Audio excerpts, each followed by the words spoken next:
نبی پاک صلی اللہ تعالیٰ علیہ وسلم کی سیرت طیبہ کی کچھ گوشے آپ کے سامنے رکھنا چاہے گا، اس لیے کہ اللہ نے قرآن میں فرمایا اپنے نبی پاک صلی اللہ تعالیٰ علیہ وسلم کی سیرت کے متعلق، لقد کان لکم فی رسول اللہ اسوۃ حسنہ، بے شک تمہارے لیے رسول اللہ کی زندگی سب سے بہترین نمونہ ہے۔ کسی اور کی زندگی کے متعلق تو ہمیں نہیں معلوم، لیکن رسول اللہ کی زندگی پوری کائنات کے لیے آئیڈیل ہے، اور اگر ان کا ہی امتی، ان کا ہی کلمہ پڑھنے والا اگر ان کی سیرت سے واقف نہیں ہوا تو ظاہر سی بات ہے وہ قدم قدم پر ٹھوکریں ضرور کھائے گا، ہر جگہ اسے اپنی زندگی گزارنے کے طور طریقے ڈھونڈنے پڑیں گے۔ لیکن کاش مسلمان کو اپنے نبی پاک صلی اللہ تعالیٰ علیہ وسلم کے زندگی پاک کے طور طریقے معلوم ہو جائیں تو گویا کہ اس کی زندگی پوری روشن ہوگی، اور اسے کہاں قدم رکھنا ہے کہاں نہیں رکھنا ہے یہ خود بخود پتہ چلے گا۔ اسی لیے دوسروں کی ہسٹری اور دوسروں کی تاریخ معلوم کرنا تو آپ کے لیے واجب نہیں، لیکن رسول اللہ کی زندگی معلوم کرنا ہر مسلمان پر ضروری ہے۔ اللہ نے قرآن میں فرمایا ہے کہ ان کی زندگی تمہارے لیے آئیڈیل ہے، تمہارے لیے نمونہ ہے۔ لہٰذا ہم تھوڑی تھوڑی سی ہی بات صحیح حضور پاک صلی اللہ تعالیٰ علیہ وسلم کی سیرت کے کچھ گوشے ملاحظہ کریں گے، لیکن سیرت مصطفیٰ صلی اللہ تعالیٰ علیہ وسلم پڑھنے کے آداب بھی ہیں، سننے کے آداب بھی ہیں۔ فرمایا گیا کہ اس کو کہانیوں کی طرح نہ بیان کیا جائے نہ کہانیوں کی طرح سنا جائے۔ حضور کی سیرت بیان کرنا بھی عبادت ہے اور سننا بھی عبادت ہے۔ جس طرح عبادات کے لیے آدمی ہمتن گوش ہو جاتا ہے اور اپنے آپ کو مؤدب بنا لیتا ہے، حضور کی سیرت کا درس ہو تو آدمی کو مکمل ہمتن گوش ہو کر اس سیرت کی طرف اپنے کان لگا دینا ہے۔ سو کر کے سننا یا بے اعتنائی میں بے توجہی میں سننا سخت ناجائز ہے۔ سیرت مصطفیٰ کی بات کر رہا ہوں۔ سب سے پہلے جو بھی کتاب آپ اٹھائیں گے حضور پاک صلی اللہ علیہ وسلم کی سیرت کی، اس میں سب سے پہلے آداب لکھے ہوں گے کہ سیرت پڑھنے والا ہمیشہ وضو کے حالت میں حضور کی سیرت پڑھا کرے۔ سننے والے کے لیے بھی ہے کہ حضور کی سیرت سن رہا ہے تو ظاہری اور باطنی پاک ہو کر کے سنے، اور اس کے علاوہ جب اسے اکتاہٹ آ رہی ہو، بے چینی گھبراہٹ ہو، تو اس وقت وہ سیرت کا باب نہ پڑھے نہ سنے۔ یعنی جیسے نیند آ رہی ہو، جمائیاں لے رہا ہو اور ایک ہاتھ سے سیرت مصطفیٰ کی کتاب پڑھ رہا ہو، یہ سخت بے ادبی قرار دی گئی۔ ایسے وقت میں نہیں بلکہ مکمل ہوش و حواس کے ساتھ اور حضوری قلب کے ساتھ، دل کی حاضری کے ساتھ سیرت مصطفیٰ کو پڑھے اور سنے، کیونکہ یہ عبادت ہے، اور اس میں غنودگی آنا، نیند کا آنا، بے توجہی ہونا، یہ نبی پاک صلی اللہ تعالیٰ علیہ وسلم کی محفل کی بے ادبی ہے۔ جب وہ بندہ ذہنی طور پر حاضر ہی نہ ہو تو وہ حضور پاک صلی اللہ علیہ وسلم کی سیرت کو کیا محسوس کر سکے گا۔ اور دوسری بات، آداب میں یہ بیان کیا گیا ہے، جب رسول کریم صلی اللہ تعالیٰ علیہ وسلم کی سیرت بیان ہو، یا تم کتاب میں پڑھ رہے ہو یا کہیں سن رہے ہو، تو مکمل اپنے ہوش و حواس کو یوں حاضر رکھو جیسے کہ تم خود رسول اللہ کو دیکھ رہے ہو۔ نبی پاک صلی اللہ تعالیٰ علیہ وسلم کو دیکھنے کے تصور کے ساتھ پھر سیرت پڑھے۔ اسی لیے سیرت کے کئی گوشے ہیں۔ سیرت جو ہے کس کو کہا جاتا ہے؟ زندگی کے پورے طور طریقے جو بھی ہیں ان سب کے مجموعے کا نام سیرت ہے۔ اس میں جس کی سیرت بیان کی جا رہی ہے اس کی عمر بھی ہوتی ہے، اس کی زندگی کے شب و روز بھی ہوتے ہیں، بچپن بھی ہے، جوانی بھی ہے، اور شادی کی زندگی بھی ہے، تجارت کی زندگی بھی ہے، معاملات بھی ہیں، عبادات بھی ہیں، عادات بھی ہیں، سب کل ملا کر کے جو زندگی کا نچوڑ ہوتا ہے اس کو سیرت کہا جاتا ہے۔ تو ہم نبی پاک صلی اللہ علیہ وسلم کی سیرت کو کئی گوشوں میں تقسیم کرتے ہیں۔ سب سے پہلے نبی پاک صلی اللہ تعالیٰ علیہ وسلم کی پیدا ہونے سے پہلے کے حالات کیا تھے یہ بھی جاننا ضروری ہے۔ کس علاقے میں آپ کی پیدائش ہوئی یہ بھی جاننا ضروری ہے۔ اس کا لوکیشن کس لیے چنا گیا یہ بھی جاننا ضروری ہے، کیونکہ نبی پاک صلی اللہ تعالیٰ علیہ وسلم رحمت للعالمین بن کر آ رہے ہیں پوری کائنات کے لیے۔ تو آپ کو کہاں پیدا کیا گیا، کس زمین پر آپ کو مبعوث کیا گیا، اور وہاں کے حالات کیا تھے، سیاسی حالات کیا تھے، اخلاقی حالات کیا تھے، یہ سب پہلے سے ذہن میں رہنا بہت ضروری ہے، کیونکہ اس کے بعد ان کے کاموں پر آپ کو احساس ہوگا کہ نبی پاک صلی اللہ علیہ وسلم ایسے علاقے میں پیدا ہوئے، ایسے حالات میں پیدا ہوئے، تو آپ نے کیا کیا ان حالات کا مقابلہ کرنے کے لیے تجاویز اختیار فرمائی، یہ آپ کو اچھے طریقے سے احساس ہو سکے گا۔ سب سے پہلی چیز، پوری دنیا کا ایک لوکیشن ایسا ہے مکہ مکرمہ، جس کو سینٹر کہا جاتا ہے کئی علاقوں کے اعتبار سے، مرکزی حیثیت حاصل ہے مکہ مکرمہ کو، اور سخت سنگلاخ زمین، پتھریلی سرزمین ہے، آس پاس سارے علاقے پتھریلے ہیں، اور یوں سمجھ لیں کہ کوئی وہاں پر آب و گیاہ نہیں، سبزے نہیں، اور کھیتی باڑیوں کا رواج نہیں۔ ایسی ایک سخت زمین ہے، لیکن لوکیشن کے اعتبار سے ایک ایسی سینٹرل زمین کہ اس زمانے میں بھی پوری دنیا بھر سے لوگ تجارت کی غرض سے بھی، عبادت کی غرض سے بھی مکہ مکرمہ ضرور آتے تھے۔ آدم علیہ السلام سے یہ طریقہ چل رہا ہے، جتنے نبی آئے ان کی امتیں وہ سب مکہ پہنچتی رہیں، حج کعبہ کے لیے یا خانہ کعبہ کے طواف کے لیے آتے رہیں۔ تو گویا کہ خانہ کعبہ جہاں تھا، مکہ مکرمہ ایک ایسا سینٹر پوائنٹ تھا جہاں پوری دنیا کے لوگ کسی نہ کسی بہانے پہنچ جایا کرتے۔ پہلے کی امتوں کی بات بھی کر رہا ہوں، چاہے وہ یہودی ہوں، چاہے وہ عیسائی ہوں، ان کے دور میں بھی خانہ کعبہ کا حج رہا ہے، کسی نہ کسی صورت مکہ مکرمہ پہنچتے ہیں۔ تو ایک ایسے سینٹر پوائنٹ کو چنا گیا نبی پاک صلی اللہ تعالیٰ علیہ وسلم کی پیدائش کے لیے کہ رحمت للعالمین کو ایسے جگہ اللہ نے پیدا کیا جو پوری دنیا میں آنے والوں کا ایک مرکز تھا، تاکہ اس مرکز سے میرے آقا کی رحمت پورے کائنات میں پھیل سکے۔ اور ایسی جگہ جو چیلنجز بھری ہوئی ہے، زمین بھی سخت اور لوگوں کے دل بھی سخت، پتھریلی زمین جیسی تھی ویسی لوگوں کے دل بھی سخت تھے۔ ایسی جگہ پر حضور پاک صلی اللہ تعالیٰ علیہ وسلم کو پیدا کیا گیا، لیکن آپ نے اپنے اخلاق کریمانہ سے مکہ کی سرزمین کو بھی نرم فرمایا اور لوگوں کے دلوں کو بھی نرم فرمایا۔ 40 سالہ میرے آقا کی زندگی شاہد ہے کہ مکہ والوں کے دل جیت لیے۔ ایک بھی مکہ میں ایسا شخص نہیں تھا جو رسول کریم صلی اللہ علیہ وسلم کی طرف انگلی اٹھا کر کہتا کہ ان کے اخلاق میں یہ کمی ہے، ایک بھی شخص نہیں تھا۔ زمانے جاہلیت میں بھی میرے آقا کو امین اور صادق کے نام سے پکارا جاتا تھا، لوگ اپنی امانتیں لا کر رکھتے۔ حضور پاک صلی اللہ علیہ وسلم پر سب کا اتفاق تھا کہ انہوں نے مذاق میں بھی زندگی میں کبھی آج تک جھوٹ نہیں کہا۔ تو اپنے اخلاق کریمانہ سے ان پتھر دلوں کو نبی پاک صلی اللہ علیہ وسلم نے نرم فرمایا۔ سیاسی حالات کیسے تھے اس زمانے میں؟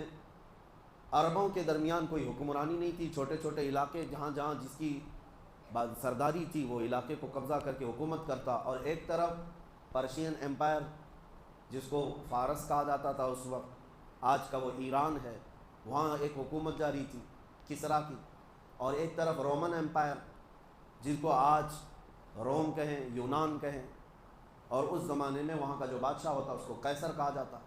یہ دو سپر پاور طاقتیں تھیں جو پوری دنیا قبضہ کرنے کے لیے آپس میں لڑتی بھی رہتی تھیں۔ اور عرب لوگ کس کے حمایتی تھے؟ آدھے رومن ایمپائر کے اور آدھے پرشین ایمپائر کے، یعنی کچھ کسرا کی حکومت کو مانتے اور کچھ قیصر کی حکومت کو مانتے۔ دونوں میں فرق یہ تھا، قیصر جو ہے وہ رومن ایمپائر جس کو میں کہہ رہا ہوں، یہ عیسائی تھے، ان کے ہاں غلبہ عیسائیوں کا تھا، اور جو پرشین ایمپائر تھے یہ آگ کے پجاری تھے، نہ یہ عیسائی تھے نہ یہودی تھے، یہ اہل کتاب میں سے نہیں تھے، یہ آگ کے پجاری تھے، مشرکین کی جماعت تھی۔ تو ایک کھڑے مشرک اور ایک جو ہے اہل کتاب عیسائیوں کی، دو بڑی طاقتیں دنیا میں اس وقت حکومت کر رہی تھیں۔ تو عرب کے جو اکثر لوگ تھے وہ کسرا کی طرف جھکے ہوئے تھے، کیونکہ ان کے بھی یہاں بتوں کا رواج زیادہ تھا، یہ بھی اہل کتاب میں سے نہیں تھے، اور یہ کسرا کی طرف زیادہ جھکے ہوئے تھے۔ اب نبی پاک صلی اللہ تعالیٰ علیہ وسلم کی ولادت کے بعد یہ سیاسی حالات میں بتا رہا ہوں، اور بھی کئی حالات تجارت کے کیسے تھے۔ مکہ ایک سینٹر پوائنٹ تھا لوگوں کی تجارت کا بھی، اور لوگ ہر سال حج کے موسم میں ہر جگہ سے وہاں پر جمع بھی ہوتے تھے، اپنے اپنے لوگ وہاں پر پریزنٹیشن رکھا کرتے تھے، اپنی بنائی ہوئی چیزوں کو لا کر کے۔ ایام حج میں، موسم حج میں لوگ اپنے اپنے مال بھی بیچ لیتے تھے، ایک دوسرے کا تعارف بھی ہوتا تھا۔ اس زمانے میں نبی پاک صلی اللہ تعالیٰ علیہ وسلم کو ہر جگہ سے لوگ آ کر کے دیکھتے اور متاثر ہوئے بغیر کوئی نہیں جاتا تھا۔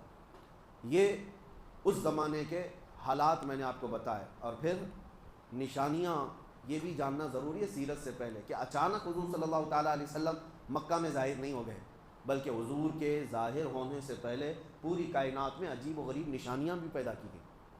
اہل عرب بھی جانتے ہیں، اور یہ تاریخ کا حصہ ہے اور یہ سیرت کا حصہ ہے کہ جس سال نبی پاک صلی اللہ علیہ وسلم کی پیدائش ہوئی، اب میں خصوصیات گنا رہا ہوں، آج پہلا دن ہے سیرت کا، اس کے بعد انشاءاللہ باضابطہ ہم سیرت کا درس کریں گے۔ آج صرف میں روشنی ڈال رہا ہوں سیرت ہے کیا۔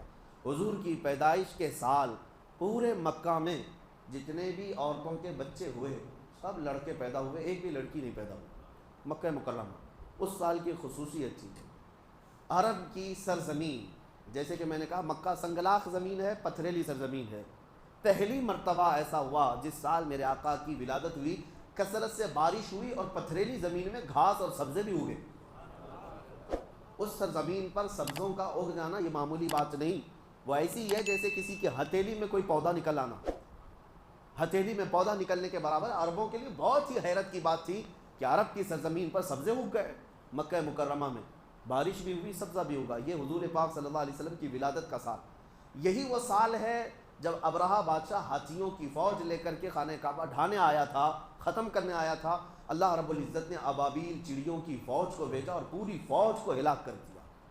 وہ چھوٹی چھوٹی سی چڑیاں آئیں اور اپنی چونچ میں، اپنے پیروں میں ایک ایک کنکریاں لے کر آئیں، اوپر سے گرا دیتی تھیں اور ہاتھیوں کے پیٹ پھٹ کر کے آگ لگ جاتی تھی، اور پوری فوج کو کیسے کیا؟ کعصف مأکول، اللہ فرماتا ہے ایسے کر دیا گیا جیسے چھلی ہوئی مرغی ہوتی ہے۔ پوری فوج جو ہلاک ہوئی، عام الفیل اس کو کہا گیا۔ یہ حضور پاک کی ولادت کا ہی سال تھا، نبی پاک صلی اللہ تعالیٰ علیہ وسلم کی پیدائش کے وقت جو خصوصیات ہوئیں۔ پھر ایک عجیب و غریب چیز عربوں نے دیکھا کہ ایک جنگل سے بھیڑیے کو، ایک جانور کو باہر شہر کی طرف آتے ہوئے لوگوں نے دیکھا۔ چونکہ یہ درندے جانور عام طور پر شہروں میں نہیں آتے، جنگل کے درندے جنگل میں رہتے ہیں۔ شہر کی طرف آیا اور جب لوگ اس کی طرف متوجہ ہوئے تو فصیح عربی زبان میں بات کرنے لگا اور لوگوں سے کہنے لگا کہ اے لوگوں، کیا تمہیں خبر ہے کہ اس سرزمین پر اللہ کا ایک آخری رسول آنے والا ہے؟ یہ بشارت بھی ہوئی۔ اس کے علاوہ ان کو ارحاسات کہتے ہیں، یعنی حضور کی پیدائش سے پہلے جو عجیب و غریب معاملات ہوئے ان کو کیا کہتے ہیں؟ ارحاسات۔ حضور کی زندگی میں جو چیزیں ہوئی ہیں وہ معجزات ہیں۔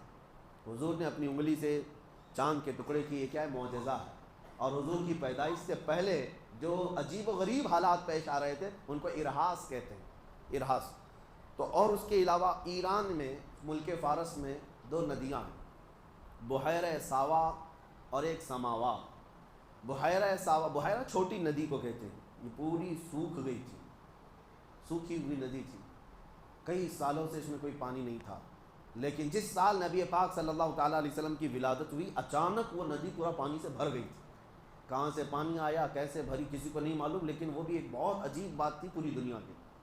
اور بحیرہ سماوا، ایک اور ندی جو لبالب بھری ہوتی، یہ حضور پاک صلی اللہ علیہ وسلم کی ولادت کا دن تھا، 12 ربیع الاول شریف۔ وہ بحیرہ سماوا اچانک ایسی سوکھ گئی کہ زمین کے بھی حصے نظر آنے لگ گئے، ایک بھی پانی کا بوند نہیں تھا۔ جو لبالب بھری ہوئی ندی تھی، ایک سوکھی ہے اور ایک جاری ہے۔ 1000 سال سے وہاں آگ کی پوجا کرنے والے ایرانی جو آتش پرست تھے، آگ کو کبھی بجھنے نہیں دیتے تھے، دن رات 24 گھنٹے ڈیوٹی لگی رہتی پجاریوں کی آگ کو روشن رکھنے کی۔ 1000 سال سے اس آگ کو جلائے رکھا تھا، بجھنے نہیں دیا تھا۔ جو حضور پاک صلی اللہ علیہ وسلم کی ولادت کا دن تھا کہ اچانک آگ بجھ گئی، کسی کے کنٹرول میں نہیں تھی، اچانک آگ بجھ گئی۔ یہ بھی تاریخ کا ایک بہت عجیب و غریب واقعہ تھا۔ 1000 سال جس کی تاریخ ہے، بجھنے نہیں دیا گیا، وہ اچانک کیسے بجھ گئی؟ اور اس کے علاوہ کسریٰ بادشاہ کے محل میں اچانک دراڑ پیدا ہو گئی، جو محل کبھی ہلانے سے ہل نہیں سکتا تھا، ان کا چیلنج تھا، وہ حضور کی ولادت کے دن دیوار شک ہو گئی، زلزلہ آیا۔ یہ پوری کائنات میں جو عجیب و غریب حالات پیش آئے، لوگ حیرت میں تھے کہ کچھ تو ہو رہا ہے۔ آج جیسے لوگ یہ کہتے ہیں گلوبل وارمنگ یا انوائرمنٹ کی چینجنگ، یہ جو اچانک موسم بدل رہے ہیں، اس پر لوگ آج تعجب میں ہیں، جبکہ لوگوں کو ابھی پتہ نہیں چل رہا ہے۔ لوگ کہاں سمجھ رہے ہیں کہ یعنی موسم بدل رہا ہے، دھیرے دھیرے احساس کسی کو ہوتا ہے کہ تھوڑی سی گرمی زیادہ ہو گئی، لیکن اس زمانے میں اچانک پورے حالات کا چینج ہونا یہ معمولی بات نہیں۔ کئی ایسی چیزیں جو اچانک بدلی، تو ان حالات کو دیکھ کر کے جوتشوں سے، نجومیوں سے بادشاہوں نے بلا کر کے پوچھا کہ یہ ہو کیا رہا ہے، یہ سب حالات کیا ہیں؟ تب سارے نجومیوں نے بالاتفاق یہ کہا تھا، جس کو امام زمن رحمۃ اللہ علیہ نے اپنے اشعار میں بیان کیا ہے، آئی نئی حکومت سکہ نیا چلے گا، آئی نئی حکومت سکہ نیا چلے گا، عالم میں رنگ بدلا صبح شب ولادت۔ حضور پاک صلی اللہ تعالیٰ علیہ وسلم کی ولادت کی خبر اس وقت کے نجومیوں نے اپنے حساب سے دے دیا تھا، جو ستارہ دیکھ کر کے خبریں دیتے تھے، انہوں نے پہچان لیا کہ یہ جو انقلاب آ رہا ہے یہ معمولی چیز نہیں ہے، ایک ایسا بچہ پیدا ہو رہا ہے جو تمہاری سلطنتوں کے زوال کا سبب ہوگا اور اس کا پیغام پوری دنیا میں پہنچے گا اور پھیلے گا۔ حضور نے ابھی اپنی نبوت کا اعلان نہیں کیا، اس سے پہلے ہی نجومیوں نے یہ خبر عام کر دی تھی۔ تو یہ حضور کی ولادت سے پہلے کے حالات ہیں۔ پھر میرے آقا صلی اللہ علیہ وسلم پیدا ہوئے مکہ مکرمہ میں، آپ کا بچپن، آپ کی جوانی پاک، آپ کی تجارت، آپ کی عبادت، آپ کے عادات، آپ کے معاملات، اور اخیر زندگی پاک میں آپ کے غزوات، یہاں تک ہم تھوڑا تھوڑا سا روزانہ بیان کرتے ہیں، جتنا بیان کیا جائے اس کو اپنے ذہن میں محفوظ رکھیں کہ میرے آقا صلی اللہ علیہ وسلم کی ولادت بھی عام بچوں کی طرح نہیں ہے، وہ کائنات میں سب سے اعلیٰ تھے تو پیدائش بھی آپ کی سب سے اعلیٰ تھی، وہ سب سے اعلیٰ گھر میں پیدا ہوئے، سب سے اعلیٰ طریقے سے پیدا ہوئے۔